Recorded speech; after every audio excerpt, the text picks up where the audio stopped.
Hello বন্ধুরা, নিহার্স কিচেনে আপনাদের সবাইকে স্বাগতম। আজ আমি আপনাদের সাথে ডিমের চপ বানানোর এক অদ্বিতীয় পদ্ধতি শেয়ার করছি। আপনাদের কাছে অনুরোধ ভিডিওটি স্কিপ না করে দেখার। চলুন তাহলে রেসিপি স্টার্ট করি। বড় এলাচ, ছোট এলাচ, গোটা জিরে, গোটা ধনে, মৌরি, শুকনো লঙ্কা ও তার সাথে গোটা গোলমরিচ, এগুলো হলো মশলা যা এই ডিমের চপ বানাতে লাগবে। বন্ধুরা, এই মশলাগুলো অবশ্যই ব্যবহার করবেন ডিমের চপকে আরও স্পেশাল করার জন্য। এবারে মশলাগুলো কড়াইতে দিয়ে দিচ্ছি। মিডিয়াম ফ্লেমে মশলাগুলো একটু নেড়ে চেড়ে নেব যাতে ওর কাঁচা ভাবটা চলে যায়। মশলাগুলো যেই একটু ঠান্ডা হবে এগুলো মিক্সারে দিয়ে দেব। তবে বন্ধুরা, এখানে আপনাদের বলে দিই, আমার মশলাগুলো একটু ফাইন পাউডার হয়ে গেছে। আপনার যদি মনে হয় আপনি এগুলো হামাল দিস্তে বা শিল নোড়াতে একটু কুটিয়ে নিতে পারেন। এবারে একটা পাত্রের মধ্যে আমি 150 গ্রাম মতন বেসন দিচ্ছি। যদি আপনার মনে হয় আপনি এগুলো একটু চেলে নিতেও পারেন। আমার চেলে রাখা আছে তাই লাগবে না। এবারে এতে পরিমাণ মতন লবণ ও অল্প পরিমাণ মতন হলুদ গুঁড়ো দিয়ে দিচ্ছি বেসনের মধ্যে। এবারে বেসনের মধ্যে পরিমাণ মতন পানি দেব অল্প অল্প করে, তবে একেবারেই বেশি করে দেব না। আস্তে আস্তে পানি দিতে থাকবো আর বেসনগুলো মিক্স করব, দিয়ে একটা স্মুথ ব্যাটার তৈরি করে নিতে হবে। তবে বন্ধুরা, আপনাদেরকে বলে দিই, আমি বেসনের মধ্যে কোনো রকম বেকিং সোডা বা বেকিং পাউডার দিইনি আর দিতে লাগবেও না। যদি বেসনকে খুব ভালোভাবে ফেটান, আর ওই ফেটানোটাই রহস্য একটা সুন্দর ব্যাটার তৈরি করার।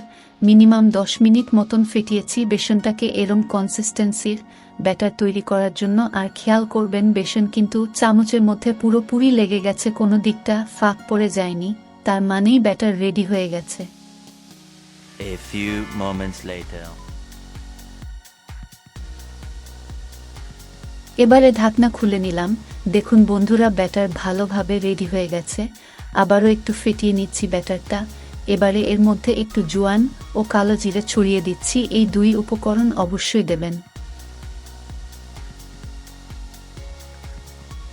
এই পর্যায়ে আমি ব্যাটারটা ভালো করে ফেটিয়ে নিচ্ছি যাতে কালো জিরে ও তার সাথে জোয়ান যেন ভালোভাবে মিক্স হয়ে যায় ব্যাটারের মধ্যে। বন্ধুরা, এবারে ডিমগুলোকে ভেজে নেব। ডিমগুলো সেদ্ধ করব না, ভেজে নিচ্ছি, কারণ স্পেশাল ডিমের চপ বানানোর জন্য ডিমগুলোকে ভেজে নিতে হবে। এবারে ডিমগুলো ভেজে নিচ্ছি ও তার সাথে পরিমাণ মতন লবণ দিয়ে দিলাম কড়াইতে। এবারে গুঁড়ো করে নেওয়া মশলাগুলো দিয়ে দিচ্ছি কড়াইতে। তবে বন্ধুরা, আপনাদেরকে একটা কথা বলি, আমি যেমন ডিম ভাজতে দিয়ে মশলাগুলো ছড়িয়ে দিচ্ছি, তেমনি আপনার যদি মনে হয় ডিম ফেটিয়ে নিয়ে ওর সাথে মশলা মিক্স করে নিয়ে ভেজে নেবেন, তাহলে খেতে খুবই সুস্বাদু হবে।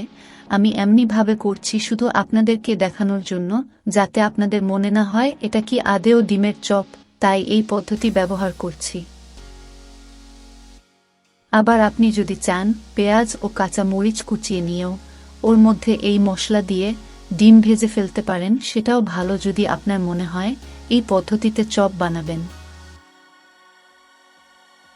বন্ধুরা, এবারে ডিমগুলোকে মাঝ অংশ থেকে গোল করে কেটে নিচ্ছি। আমি যেমন গ্লাস দিয়ে কাটছি তেমনি আপনিও এইভাবেই ডিমগুলো কেটে নেবেন। আমার মনে হয় এমনিভাবে ডিমগুলো কাটতে সুবিধেই হবে আপনার।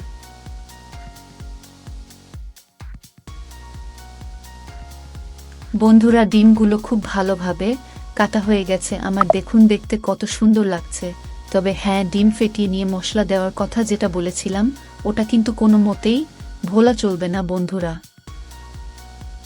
বন্ধুরা, এবারে কেটে নেওয়া ডিমগুলোকে ব্যাটারের মধ্যে ছেড়ে দিচ্ছি, দিয়ে ভালো করে ব্যাটারের মধ্যে কোট করে নেব ডিমগুলো। এবারে এই পর্যায়ে হাই ফ্লেমে এই দুটো ডিমের চপকে ভালো করে উল্টে পাল্টে নিয়ে দুই দিকটাই ভেজে নিতে হবে। তা বন্ধুরা, কেমন লাগছে আপনাদের এই অদ্বিতীয় পদ্ধতিতে ডিমের চপের রেসিপি? আমায় কমেন্ট করে জানাবেন। আর রেসিপিটি ভালো লাগলে ভিডিওটিতে লাইক করে দেবার অনুরোধ রইল আপনাদের কাছে। খুব ভালোভাবেই দুটো চপ ছেঁকে নেওয়া হয়ে গেছে আমার।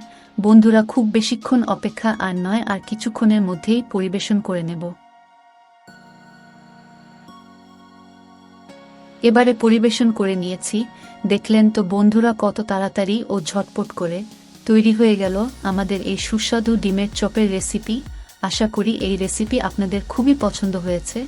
যদি ভিডিওসগুলি ভালো লাগে আপনাদের তাহলে ভিডিওটিতে লাইক ও আমাদের উৎসাহিত করার জন্য চ্যানেলটি সাবস্ক্রাইব করে নেওয়ার অনুরোধ রইল আপনাদের কাছে। কেমন লাগলো আজকের রেসিপি আমায় কমেন্ট করে অবশ্যই জানাবেন। বন্ধুরা, হ্যাপি নিউ ইয়ারের আন্তরিক অভিনন্দন আপনাদের সকলকে। নতুন বছর আপনাদের খুবই ভালো কাটুক। ইনশাল্লাহ আপনাদের সাথে দেখা হচ্ছে খুব তাড়াতাড়ি একটা নতুন ভিডিওতে।